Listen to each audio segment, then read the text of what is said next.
welcome to this wonderful serendipity of a podcast.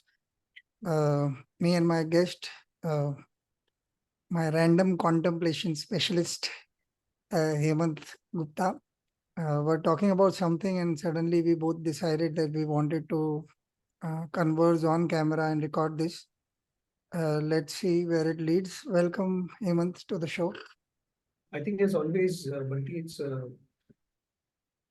wonderful co-sensing, co-discovery opportunity. So thank you once again.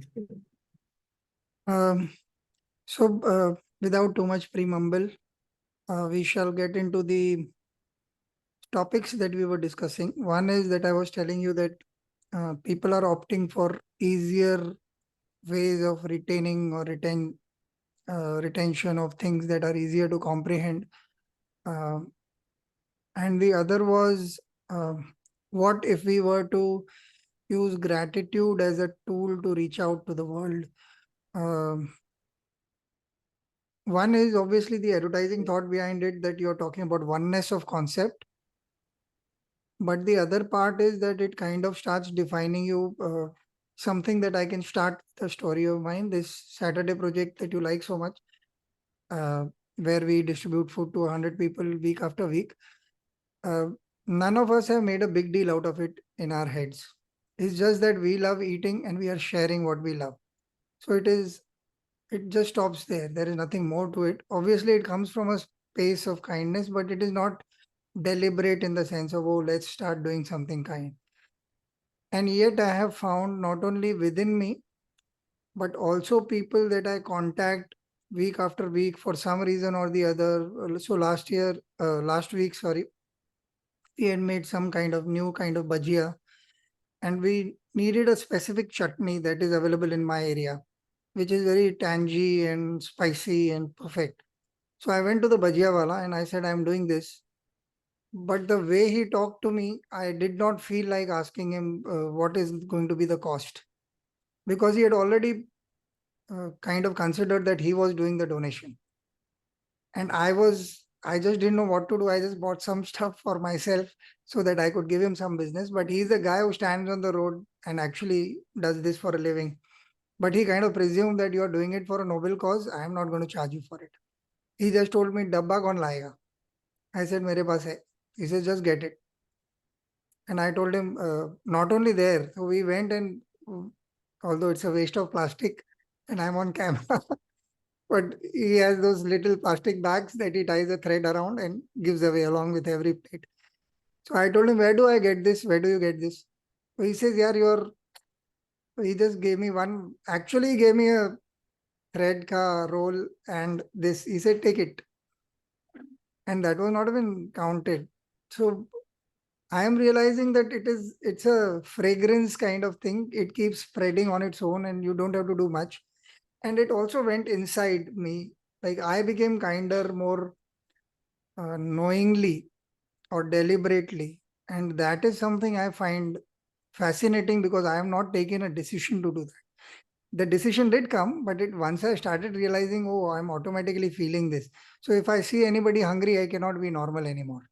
I have to feed him at least the effort always is there, whatever little I can. So that's where I come from. And over to you, your thoughts on if there is a convergence of these topics or something that is running in your head.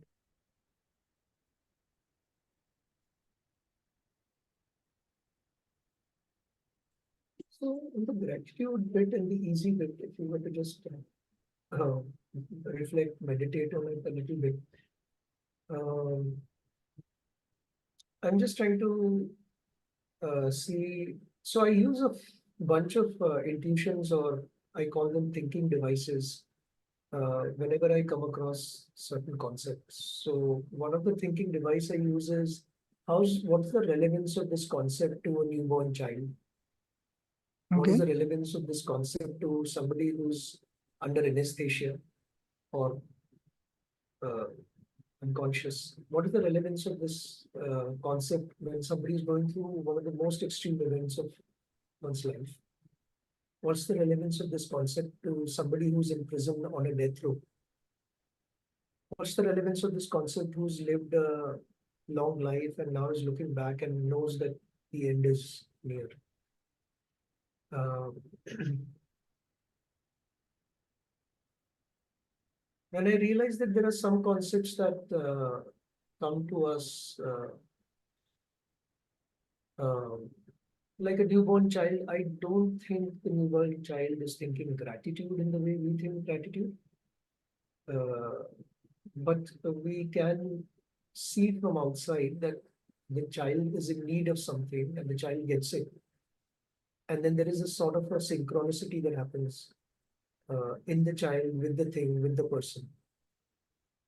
Um, so inherent in this way of thinking is there is this one and the other.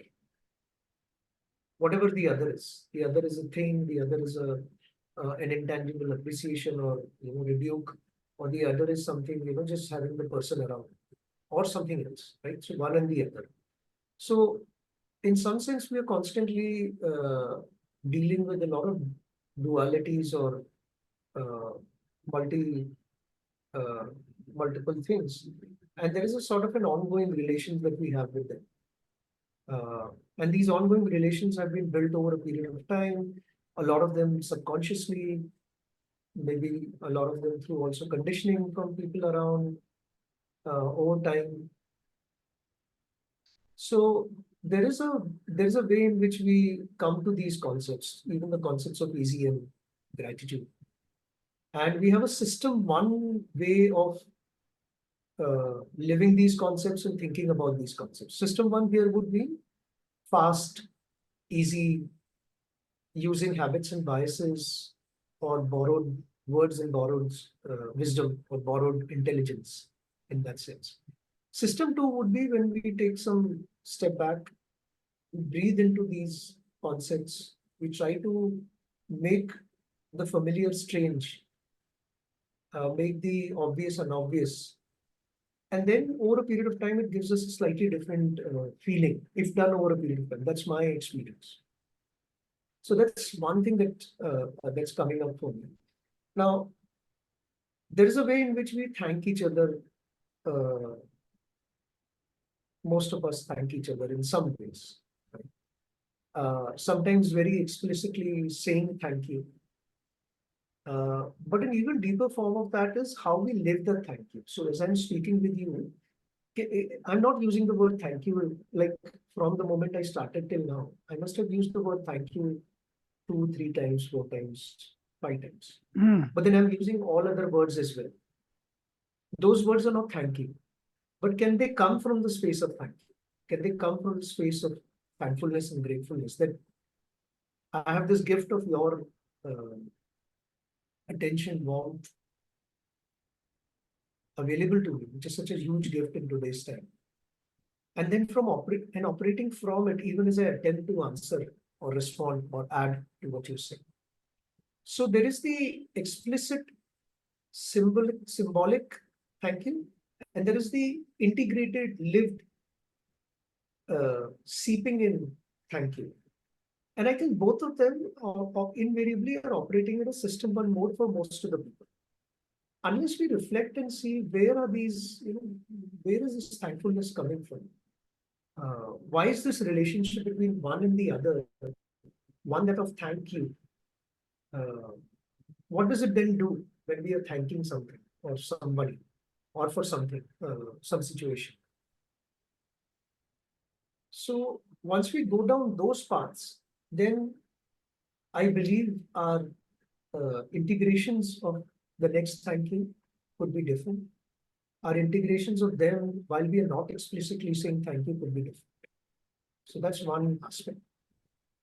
Can I just continue for a few minutes, or you want to chime in, Bunty? You can, but you already uh, brought in a couple of nuances. I just want to bring up one example, which is then you can continue because it is a little more, uh, one can relate to it a lot better. So there was a time when me and a friend were talking, this is many, many years back. We both like seekers, all kinds of seekers, and we were quite close from school onwards. And one day, he just prompted me. He says we had got out of a rickshaw and I said thank you bhaiya, and we were moving. He said, did you feel the thank you? And I was like, no, actually it's just good manners and just a, yeah, very, if there is a feeling, it's a very, very nascent and very unimportant feeling. It's just saying this so that I've done what needed to be done. Uh, so yeah, I wanted to bring up this example. After that, if I've ever thanked anybody in terms of rickshawala or any such thing, any service that I have received, I sometimes say more than a thank you to communicate. Sometimes I don't even say thank you, and he says, "Bhaiya maza aa gaya," or something like that. मतलब if you are having a pani puri or whatever. Uh, यार shirt तो बहुत मस्त पहना है आपने. Uh, आपका काम बहुत डिफिकल्ट होगा. Sometimes it's just empathy, but it is thank you. So this has made me very conscious that if I'm doing it, then am I? Maybe I don't do it all the time, but it's a conscious effort to be present in that. Thank you. So this is an example I wanted to share. Please continue. Wonderful, wonderful example, Nandi.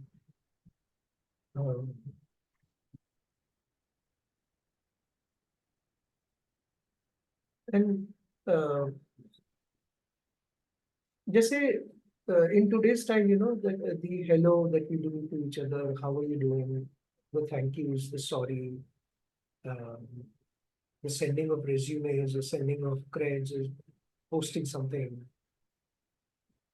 They are the modern day rituals in some sense. In fact, if we just take a step back, we look at ancient times and at least I used to, because till the time I didn't understand rituals, the need and the essentiality of rituals, I used to just believe that, rituals are not, it's just too pedantic to just keep doing rituals. Yeah. And I didn't understand the place of rituals, the importance of rituals then. And now we have these modern day rituals because of the lives we lead or our pursuits. The hellos, and thank yous, the sorries, and how are you, and stuff. Uh, so the key thing that comes to my mind right now as you share that example is, suppose in a life, in let's say a day, I say 5 thank you, hypothetically, let's say. And let's say in a year, I would say 1,500 thank yous. And in 10 years, I would say 15,000 thank yous. If I live 70 years, I would say a lakh and whatever the number is, a lakh and 5,000 thank yous. And the question is, would all those thank yous be felt before, during, and after? Uh, I don't know.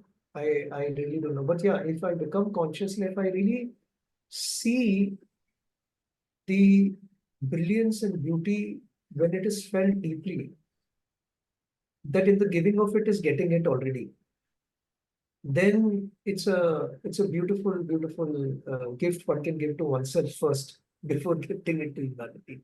Is what is emerging for me. Can I tell you a story that your last line reminded me of? So there is this monk or a sadhu, I don't remember, a holy man basically, who's been gifted something by a king. And the king does not like the expression on the monk's or the holy man's face. And he says, you don't seem grateful enough. And the holy man turns to him and he says, it is you who should be grateful for getting a chance to be um, contributing to my well-being. And while this story has its own nuances and the reason of the contribution of a holy man to humanity is much more and so on and so forth. But yeah, as a interesting story and something that kind of provokes us to. Uh, so I want to digress from here also. Now, one thought has just emerged, which seems very interesting. So one of the experiments I am trying to do, I do not know how successfully or unsuccessfully, is create an ambience of something. I don't know what that ambience is, but that if I am around and I'm going and so whether it is the podcast or my conversations with other people, uh, whenever I have the gift of mindfulness or at least applied intellectuality, if I were to create a term here. I hold the elevator door for people in my building very often, and people are grateful. So there are kids, there are old people, there are housewives, or generally women of any kind. So anybody, I kind of think I stay on the third floor and it's a 15-story building. So people who stay above me will definitely feel thankful because they do not want to stand for another 2 minutes or 3 minutes. And it is not a big deal for me. Like I can actually walk it upstairs and I do oftenly. But once this, say 20, 25-year-old girl ended up saying, "Okay, I've learned this elevator etiquette from you." And my daughter was with me and I ended up saying, "No, but I think it's a basic thing." And my daughter reprimanded me saying that you were not grateful enough for the compliment she gave you. And I said, "But I do not think that this deserves a compliment. I think it's a basic thing that everybody should do for everybody else." Uh, are you there? Yeah. Yeah. Huh. So that is something I have understood, that you create an ambience of something by being conscious about what you're trying to do.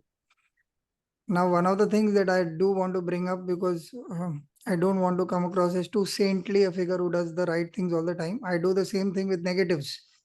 So when I am angry on something, I will shout at my daughter and then she will have a fight with my mother. And after a little while, my mother and I are fighting.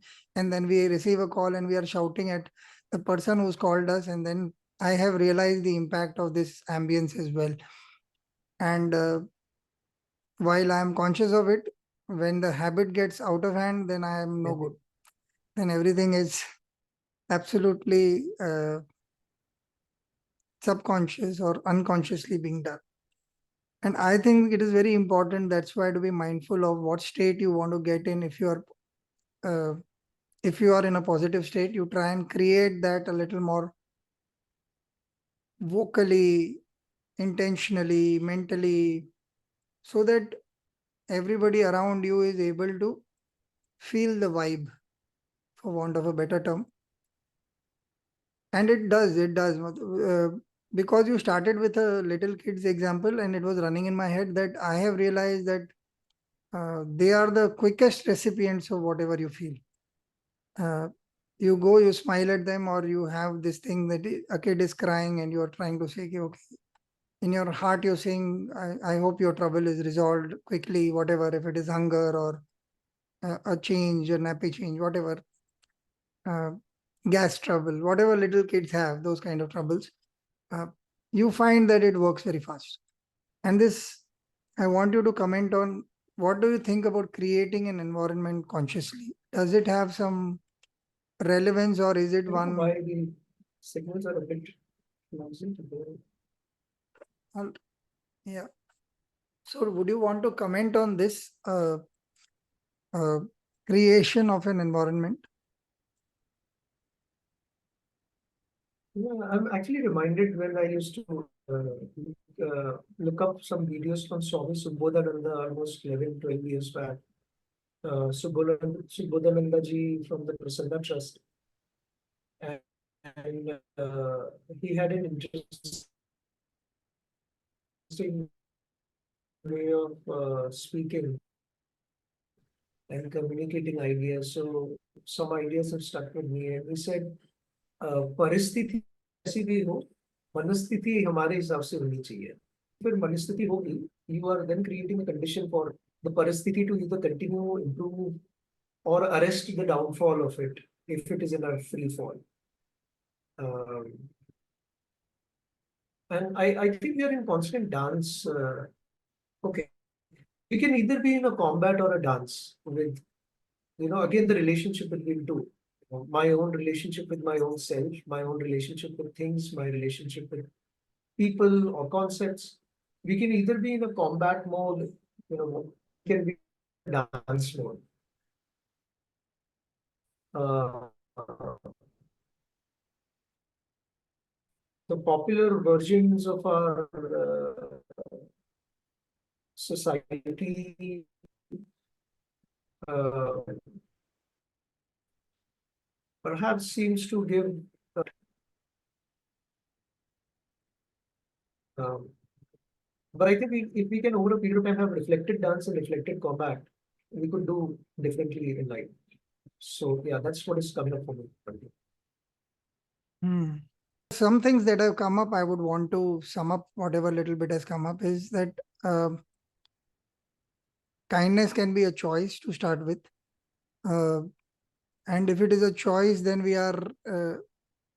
are having this inbred power to not only think kind, but also talk and act kind, uh, so that we are able to make an environment that is conducive for kindness to grow. For now, this is all I have.